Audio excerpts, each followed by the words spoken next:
The Rebel Capitalist Show. The people who watch your channel, I think, understand this, but I don't know if you've ever done any behind the scenes stuff. But for my viewers, they, oh yeah, I know Lynette. I've watched a few of her videos on gold or the reset or any of these things. But I don't think they truly understand how you live your life.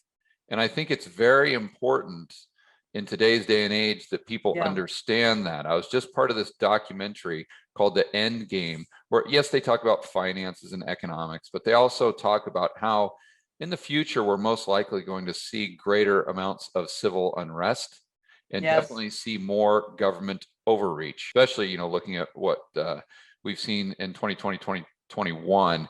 And you're a perfect example of how to kind of unplug from the system and therefore have more of your personal liberty in your own control. Exactly. So can you explain how you live and then what you're doing in the future to even create a greater distance and therefore more personal liberty? You know, you follow my mantra: food, water, energy security, barterability, wealth preservation, community, and shelter. And so really, I've been working on that on some level for quite some time. But in 2010, that's when I was getting ready to retire, actually. And I was living in a little 2-bedroom condo, which I could easily just lock up and go my merry way and go explore the world. And then, of course, 2008 happened. Because I did not think I would see a currency regime shift in my lifetime, actually. But even though I knew that we were near endgame, that kind of changed everything for me. And so I turned around, bought this property, half an acre.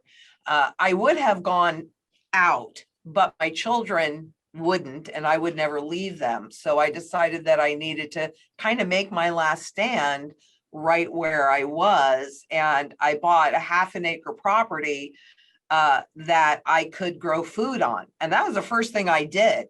Was right after I bought that property, I went outside and I started building my beds. I was not a gardener. I was not a farmer. That was nothing. I mean, if I felt like digging in the dirt, I'd go visit a sister and we'd go dig in her dirt. But I know that food is the single biggest issue for people during hyperinflationary and currency regime shifts. So initially, it was about preparing for my family. But George, you've been there, right? I don't really know how to do things in a small way. And I was just going to say, when you say that you wanted to grow your own food, what most people think of is probably just a couple chickens in the back and maybe a little garden. I know that's what I was thinking prior to actually going there and seeing the whole spread. But it trust me, whatever you're imagining right now as the viewer or the listener, you have no idea. Times it by about 1,000, and then you're kind of getting close. I think it would be easier to list the things that you don't grow as opposed to things that you do grow. I mean, everything from almonds to artichokes to pomegranates to your own tilapia pond to herbs to geese to chickens to doves to, I mean, it's like a Whole Foods right there in your backyard. Actually, it is. And you know, when I mean, I've appreciated it ever since, but I particularly appreciated it when the pandemic first hit. And, you know, you couldn't go anywhere. The grocery store shelves were bare. And I'm walking out of my gardens and, you know, I was able to help people because of what I did, you know, and all of the setup. So, and also medicinal plants, because it's food and then it's medicine. And of course, I don't really use a lot of medicine, but if I have medicinal herbs, everything is like a superfood. So, you know, the goal for me is to have the ability to feed as many people as possible on just my little half acre. It's not very big, but, you know, and then I did it in layers, right? So I would say, okay, of my mantra pieces, where do I feel most vulnerable? And then I would go in, and if it was security, there was a back door where anybody could have frankly just walked in, pushed it open pretty easy because it's an old house. So that was, I think, the first thing I did about security was put in that security door. So I think everybody really needs to be as independent and self-sufficient as possible, and creating their own little community. I think we have one of the consultants with a couple of his friends are coming out to the farm. They scheduled it, I don't know exactly when, to help. And then, of course, they get to harvest, they get to take home. My neighbors get to come in and they get to harvest. They don't get to leave me with nothing, but there's plenty. So, I think it's critically important. You need the silver for barterability. You need the gold for both wealth preservation as well as opportunity positioning. But you cannot eat silver and gold. So you need that food, and you need the medicine, and you need the security, especially when there is unrest in the streets. And what I found, the hole in my strategy, was that I didn't have a place to flee to and bring my family to if it got really, really bad and I felt unsafe. And that really was when they were having the protests near my house, and actually even near my children's house. And they don't live very close to me. I mean, they live in Scottsdale. I live in Central Phoenix. And so that I got buttoned up, but unfortunately it took a long time to get it buttoned up and find the right place. Yeah, but tell the story there. So what did you do to solve that problem? I went out and I started looking at remote places with enough property. I wanted it to at least have a well and have the ability to take it 100% off grid. Fortunately, an architect had that vision as well. And so the property that I ended up buying, it has solar, it has wind energy, it has a generator, it has a well, it has 2 huge rain catchments with a filtration system. So it is 100%, and it's very remote. It's very, very remote. Yeah. I mean, we've popped Kevlar tires going up there and back. So tires are really important to me right now. We're actually been talking about opening up a tire shop, because every time we go, we seem to pop a tire. It is very, very remote. And that's what I did. I feel so safe up there because I don't think it's not visible from anywhere. And it's large enough with some air mattresses, but it's large enough for my whole family. Which is quite a few people.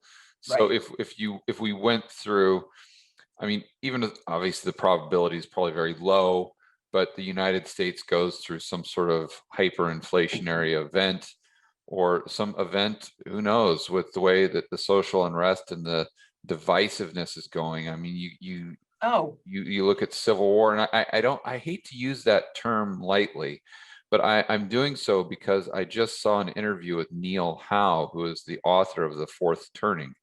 This is an interview on Real Vision. And Ed Harrison, who's a great interviewer, asked Neil, he said, this political divisiveness that we see right now, or not just in politics, but absolutely everything, it's been exacerbated by everyone having to wear masks. And now you can tell, someone's political position just by kind of how they're dressed or what they're wearing over their face.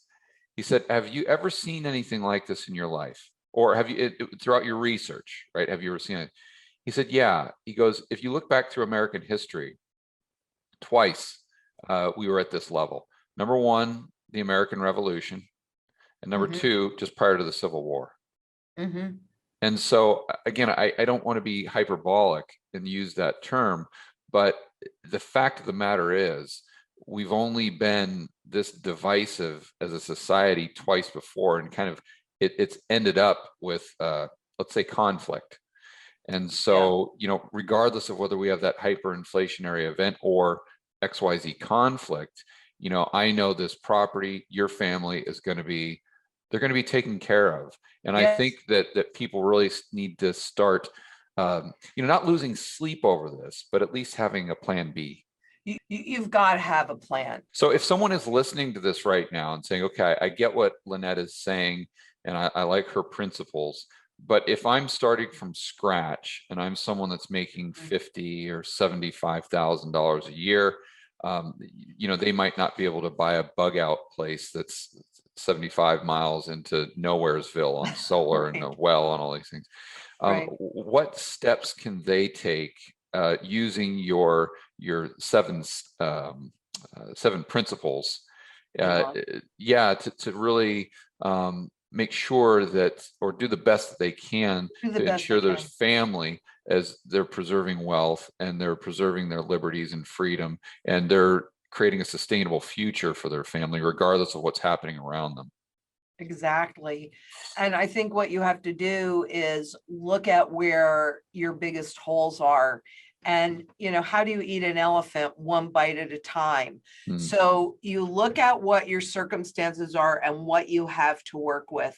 Food is something that's actually fairly easy, whether you're living in an apartment and you have no outdoor space to grow, or you have lots of acreage. It's going to be different depending upon where you are. But it really does not cost very much to buy some sprouting seeds and throw them in your freezer, a few pounds of sprouting seeds, so that you always have live food, or some bags of rice and beans that will hold for a long period of time. So, there are definitely things that you can do. Also, you want to, so it's the food and then the water. There are easy catchment systems that you can make if you live in an area where you do get a lot of rain, like in Florida. There's a lot of rain there. In Arizona, there's not so much, but still there are catchment systems that you can put up and let nature provide that for you, or go out and dig a pond. I mean, that's what I did. I dug ponds on my property. And you only have to go down like 3 feet, and you just put in a good little filtration system. It's not very expensive.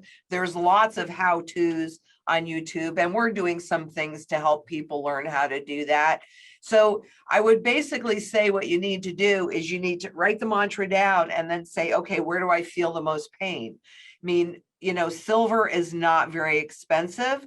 You can start to accumulate a little bit and do it sooner than later. And keep in mind, I mean, I think this is critical that people don't necessarily think about, but gold and silver in any form is monetary at its base.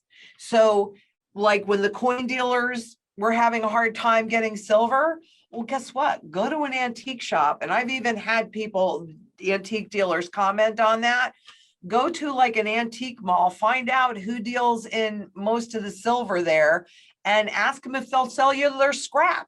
The stuff that's broken and bent that they can't sell, they can't put out in the showcases, they'll probably let you have it at spot, because that's more than they would get if they took it to a smelter.